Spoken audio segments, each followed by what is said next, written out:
Sehr geehrte Frau Präsidentin, liebe Kolleginnen und Kollegen! Während wir hier diskutieren, demonstrieren gerade in Rumänien Hunderttausende gegen diese EU und für ihren Kandidaten, für den Kandidaten des Volkes, dem die Wahl gestohlen wurde, weil er gegen den Krieg war, gegen weitere Waffenlieferungen an die Ukraine. Und wie hat die EU reagiert? Wie hat dieses Parlament reagiert? Hier wurde die Debatte darüber verhindert. Das ist eine Schande. Stattdessen haben Sie hier Vertreter von dubiosen NGOs aus der Ukraine und aus Weißrussland eingeladen, die hier gegen Russland gehetzt haben. Was haben die hier im Plenum überhaupt zu suchen im Parlament? Die sind durch niemanden gewählt, durch niemanden demokratisch legitimiert und deren Länder gehören nicht mal zur EU. Wer das zu verantworten hat, der tritt die Demokratie mit Füßen. Ja, wer hat uns verraten? Die Christdemokraten. Die CDU stimmt hier mit den Sozialisten, Kommunisten und mit den Grünen, obwohl es rechts hier rechtskonservative Mehrheiten gibt. Und das ist Verrat am Wähler, mein lieber Kollege. Und das will Merz in Deutschland genauso tun. Da will man sogar das Grundgesetz ändern. Wegen 800 Milliarden neuer Schulden.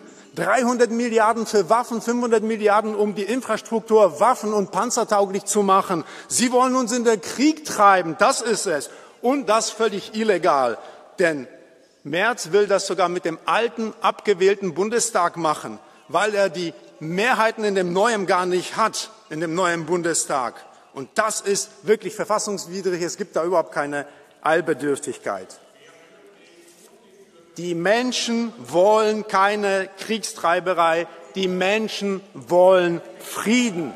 Und weil das so ist, müssen Sie hier solche Spielchen spielen wie am Vormittag mit diesen NGOs. Deswegen bauen Sie hier Russland zu einem Feind auf. Von wegen Russland will uns angreifen, das ist doch völliger Schwachsinn. Was will denn Russland, wenn Sie uns hier besetzen? Wir haben doch gar nichts außer Schulden. 2,5 Billionen Schulden. Meinen Sie, das russische Volk will das abzahlen für uns? Und die 800 Milliarden obendrauf? Sicher nicht. Thank you very much. Colleagues, please calm down. Please, I have closed the microphone. Yeah, and I'm going to ask. I'm going to ask my colleagues to let. Now, after the speech, thank you very much. I will. Thank you.